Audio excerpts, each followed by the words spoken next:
want to take this opportunity to thank members of the press for joining us today. Give huge kudos to our Senator, State Senator Anthony Williams, who has taken the lead on efforts to address property tax reform in the Senate, along with our Council President, Darrell, Clarke. Council President, today when you made your trip here, we thought we were allowing you to make your first trip to get comfortable for the travel route to Harrisburg in efforts that they would be comforting to you. And you would see what we go through on a daily basis, and maybe you would decide you wanted to make a transition and come up here more often with us. But nevertheless, let me just note that last session, the city began its efforts to implement the Actual Value Initiative, also known as AVI, and the General Assembly passed Senate Bill 1301, which was introduced by Senator Williams, and that sought to delay implementation of the plan for 1 year and to provide homestead relief that has been available to all other Pennsylvania homeowners except those in Philadelphia. We also passed a second piece of legislation which allowed the city to adjust the school district property tax rates in connection with the new tax rates being issued in order to prevent a large unintended tax increase for Philadelphia homeowners. And while she is not standing up here with the mention of that, you'll remember everything that we did last session and what we're working on now has been done in a bipartisan manner. And Chairman Ross of the Urban Affairs Committee during that time referred to the legislation as anti-windfall legislation. And when I saw a member of his staff here, I just wanted to note that for the record. However, even with those two issues that we addressed last session, the Philadelphia delegation had a meeting with the council president.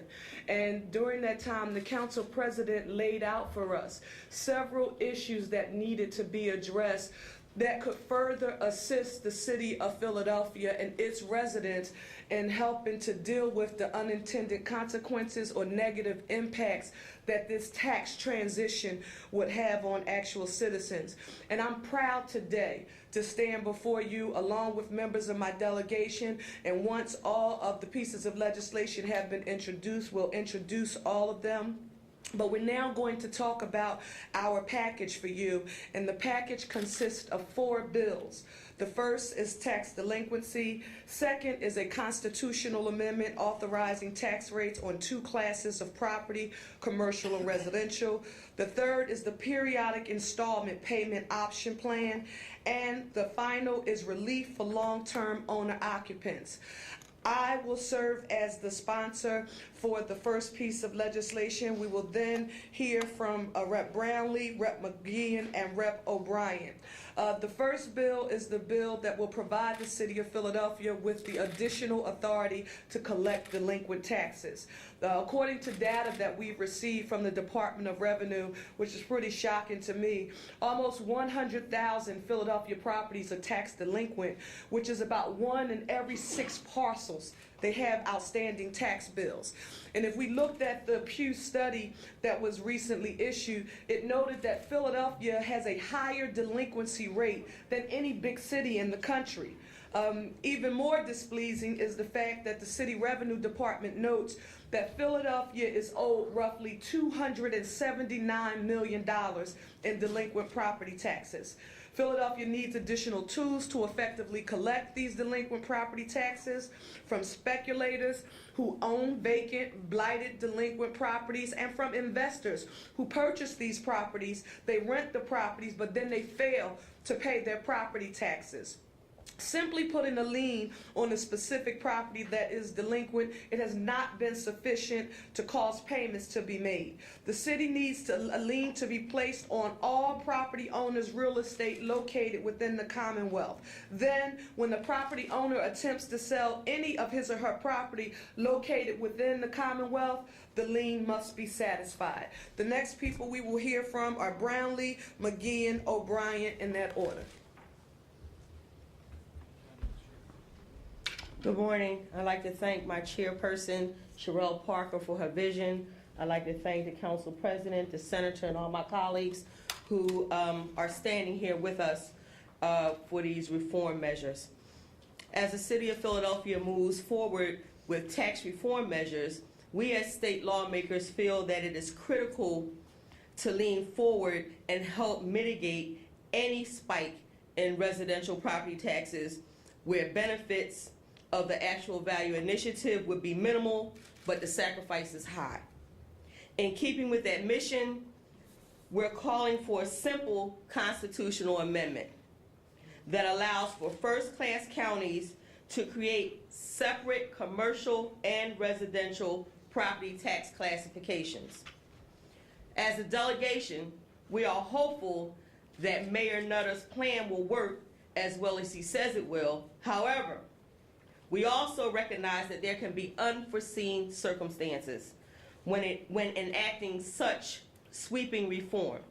Because of this, we thought it prudent to offer this amendment as a resource or tool in the event county officials need to modify assessments as they seek an equitable tax code for our city. Simply put, we feel it better to be proactive than reactive to eliminate any obstacles that would hinder the most vulnerable Philadelphians from tax relief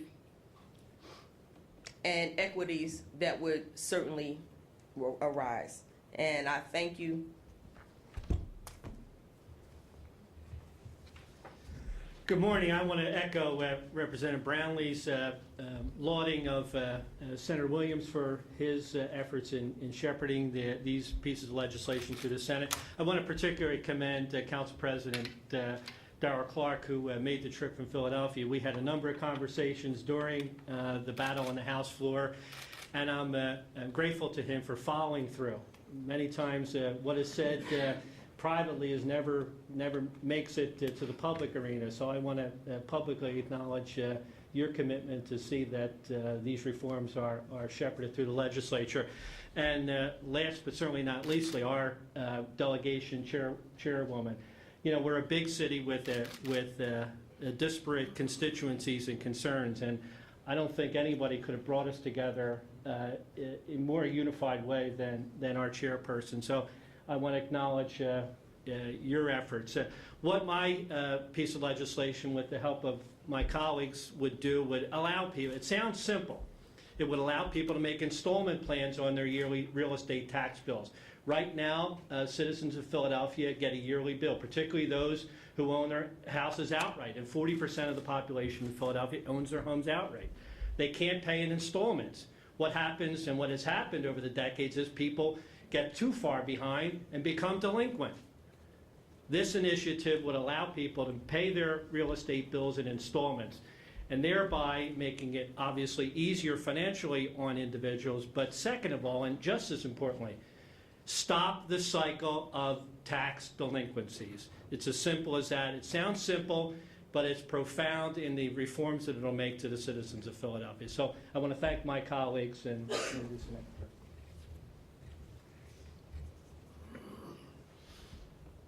I'd like to begin by joining the love fest that we're having up here today and recognizing what a stalwart Senator Williams was, is, and continues to be in putting this package forward. But I have to give special recognition to Council President Clarke, who has not only shown leadership during this discussion, but has shown a rare and remarkable statesmanship. For the first time in my lifetime, in the 2010 census, the city of Philadelphia gained in population. A half a century-long hemorrhage stopped, and the city once again began to grow. By people, old and new, longtime residents, and those who are new to the city, putting their financial equity and their sweat equity into reclaiming the great neighborhoods of Philadelphia. And as a result, property taxes began to rise. I bought my house in 1980 for $15,000. The last time that it was appraised, it appraised at $245,000. Same house, same block. Thank you. My proposal is very simple. Those longtime residents who have gentrified neighborhoods, who have taken old tanneries and had them demolished and turned them into community parks, not be penalized for their vision and their commitment to the city of Philadelphia. Whereas the city has the authority to make provisions for gentrification, statutorily, it is prohibited from considering age and financial need. This legislation simply gives the city of Philadelphia the same authority as Pittsburgh. Thank you. Thank you to my colleagues, and for the record, you heard already from Chairman McGeehan, who is a sponsor of one piece of legislation, but he's also our Chairman of Transportation. You heard from Rep. Mike O'Brien, a sponsor. He's also Vice Chair of the Appropriations Committee. You've heard from Rep. Brownlee, who is also one of the co-vice chairs of the Philadelphia delegation. We now need to recognize our Chairman of the Education Committee, Rep. Jim Roebuck. We need to recognize Rep. Clay, Rep. Kinsey, Rep. Harris, Rep. Sims, Rep. Nielsen, and Rep. Donatucci. And I want to thank each of you for being here today. One of the things that we mentioned early on was that we understand the environment that we work in here in Harrisburg, and we will have no success with this package unless we move forward in a bipartisan manner. People know that the Philadelphia delegation is comprised with 28 members, 26 Democrats and 2 Republicans. The only thing that I can tell you is this is my second term as chair of the delegation, and during those years, nothing in Philadelphia would get done in the House were it not for our 2 Republican members. And with that in mind, I want us to hear from our colleague on the other side of the aisle, but nevertheless, member of the Philadelphia delegation, Rep. Mert. Thank you, Representative Parker. Just want to say that I don't represent a large swath of the city of Philadelphia, but I certainly take my responsibility to the city of Philadelphia very seriously, and I'm very proud and pleased to represent part of the city. What we're offering here is common sense property tax legislation for problems that plague Philadelphia. These measures that we are considering can work in Philadelphia. They can be adopted throughout the Commonwealth and assist other cities that are facing similar challenges. I just want to make reference to Representative McGeehan's proposal relative to paying real estate taxes on an installment basis. More than any other part of the state, Philadelphia is plagued by tax delinquencies from homeowners, in part because the city requires property owners to pay their entire yearly bill in one sum. If we were to allow monthly payments, the city would at least receive a portion of its taxes if someone were to lose their job in a given tax year. And certainly this is a dynamic that has manifested itself quite a bit in recent years.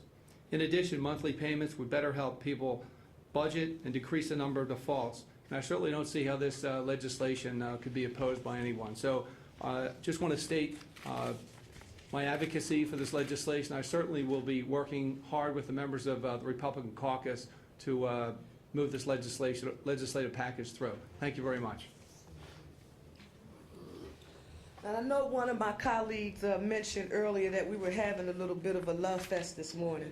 And for those of you who know me, you know that if I can sort of keep that fest going as long as I possibly can, I will. But I will tell you, in my 15 years in working for the city council, started as a teenager as an intern, 5 years, 10 years as a senior staffer, and I'm going on my 8th year as a member of this distinguished body. Never, Council President and Senator Williams, have I seen the chief executive of the city, along with the City Council of Philadelphia, along with the Philadelphia delegations in both the House and the Senate, along with the leadership at our School Reform Commission, all come together to support a package. And none of that would have been possible without the works of our last 2 speakers. We're first going to hear from State Senator Anthony Williams, who sponsored both of the measures. One was the Bill 1301. The other ended up being an amendment to a bill. We found a way to get it done. And finally, we're going to hear from our Council President. So, Senator Williams, thank you. I want to thank Representative Cherelle Parker. For those who've been in the press for some time, and there are a few of you who are here, I want to educate you, for those who have not been here that long. Press conferences represent but a fraction of the work that requires to go on any particular piece of legislation to go forward. This particular piece of legislation was extremely complicated, not only from a technical perspective, but from a political perspective. The work in the Senate, while I appreciate the praise and accolades, the truth is most of the work had to be done in the House. When you come to a narrow band within the Senate's 50 members as opposed to 204, the differences are not necessarily as profound in terms of perspective, even though we cover the entire county. And the truth is that Cherelle Parker, along with her colleagues on the Republican side of the aisle, and certainly the members of this delegation, deserve a strong round of appreciation and, frankly, public applause. I think Representative Brownlee appropriately said sweeping reforms. And this is certainly model legislation for the entire Commonwealth, if not the nation. This nation is going through a transformation financially. Taxes are no longer an option. And those who generations ago easily spoke about raising taxes and transferring it are very quiet in these conversations, whether in Congress or in the legislature, in the Senate, in the state or locally. And so these reforms are not only necessary, but they will become the lifeblood of the next generation in terms of how we generate revenue. So we do have to be mindful of how we do it. And so the complications not only represent the technical aspects of it, but actually the dynamics. The one thing I loved about being a state representative for many years was you represent about 62,000 people. Vastly different from being a state senator, about 250,000 people. You actually are the mayor of an area.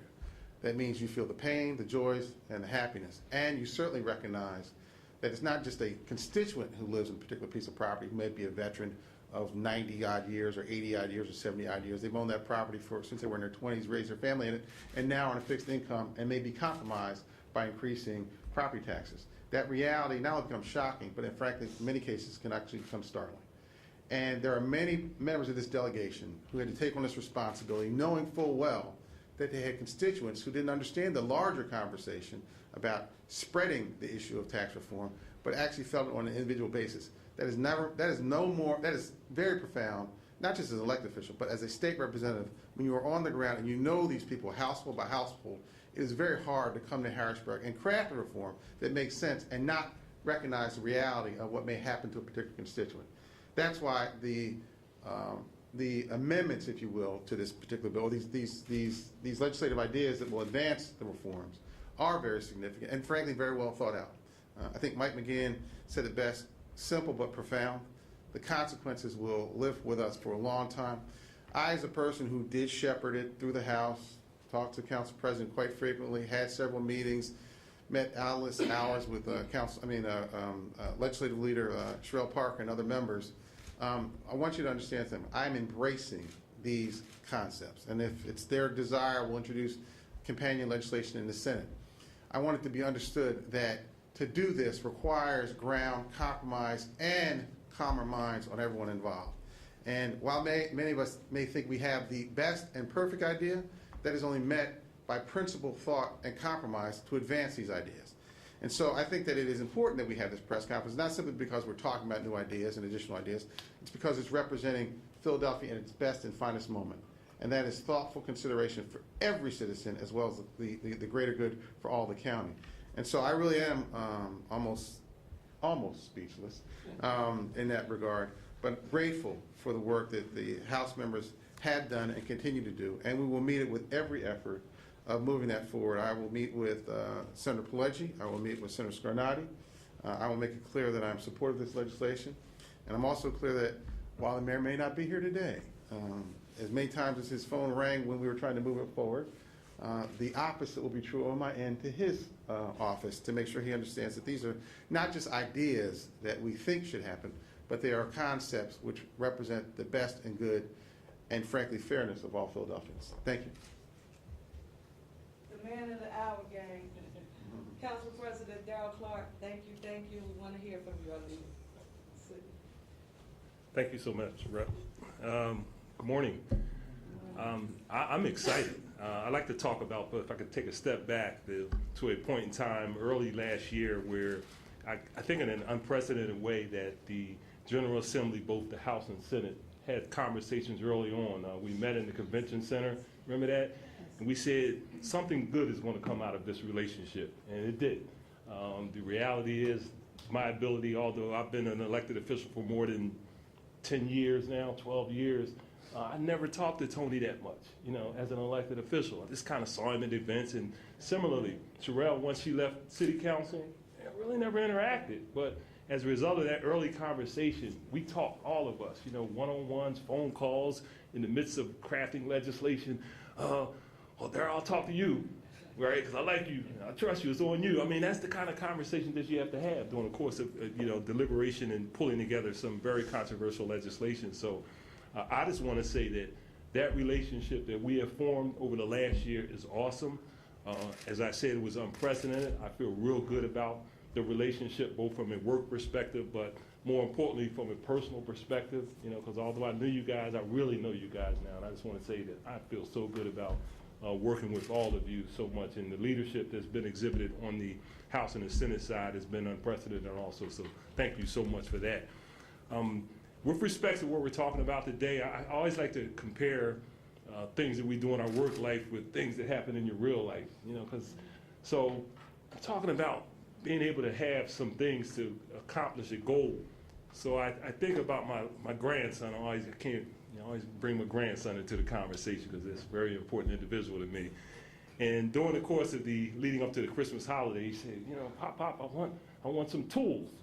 Right? I said, yeah, I'm saying, okay, we're gonna get some tools. So I'm going around, I found this Home Depot tool set, right? They got the bench and the whole 9 yards, and they figure out a way to make you spend money, and it's all good. So, as we're talking about these tools and I'm looking at these tools, I said, you know what? We need some tools in the city of Philadelphia to deal with what AVI could conceivably bring to the table as it relates to some potential negative impact on some of the citizens. So I reached out to the leadership in the House and the Senate. I said, guys, guess what? We need some tools, right?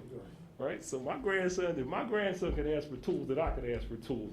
And I want to say that the legislation that is presented today and earlier sponsored, the homestead legislation by Senator Williams is really giving us an opportunity to have as aggressive toolbox as possible. So today I just want to thank you all so much for your hard work.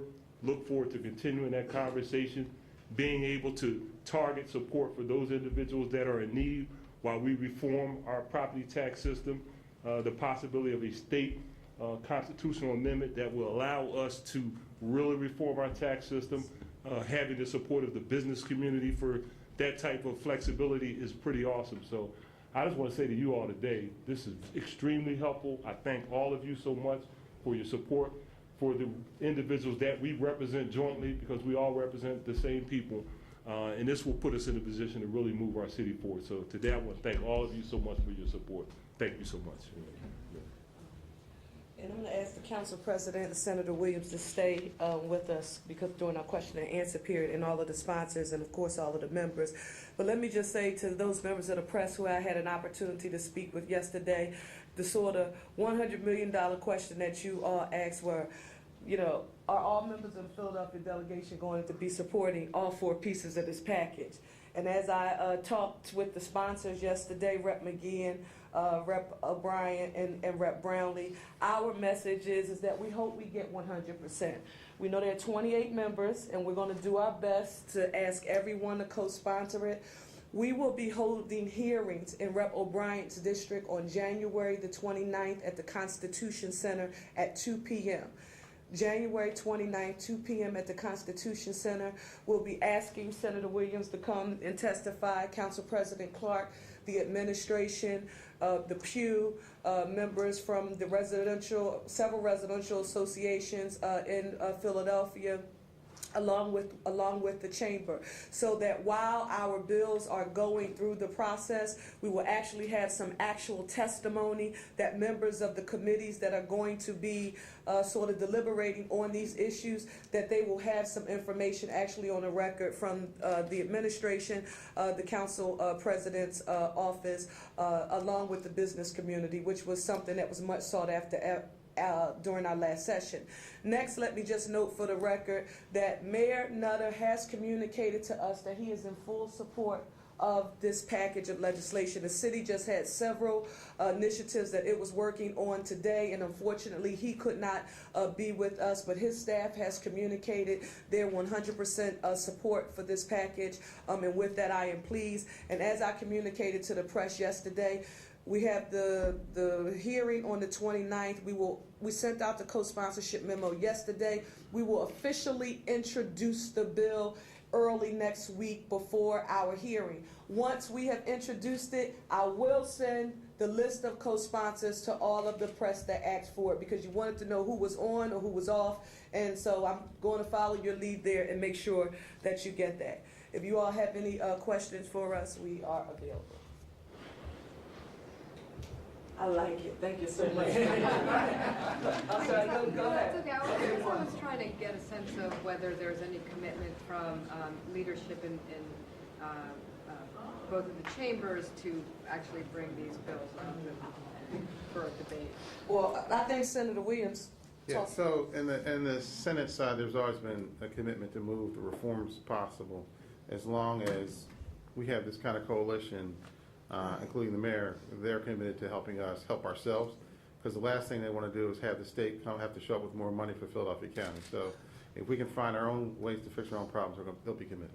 In addition to that, just want to note, and again, the unity, particularly on the House side, and Senator Williams, I appreciate your referencing the difference in functioning in the House versus in the Senate. The one thing that is not tolerable is a lack of unification for something that you're saying you need for Philadelphia, but there's sort of splinters in the group. There are no holes in this package that we have put forward, in that all entities have said that they support it, with the help of Representative Merton. Although he could not be here today, very instrumental in this process is Representative John Taylor, and I just saw a member of Representative Ross's staff, and I know you've heard me call his name 2 or 3 times today, but he and Chairman Curtis Thomas were extremely helpful to us. So we will be working with our Democratic leadership along with the Republican leadership. But our first start to getting leadership support is to make sure that when we submit those bills and we actually introduce them, that we can show we have 28 members from Philadelphia who are supporting them. Thank you. Thank you all. Can I ask the members to just stand for a few minutes, please?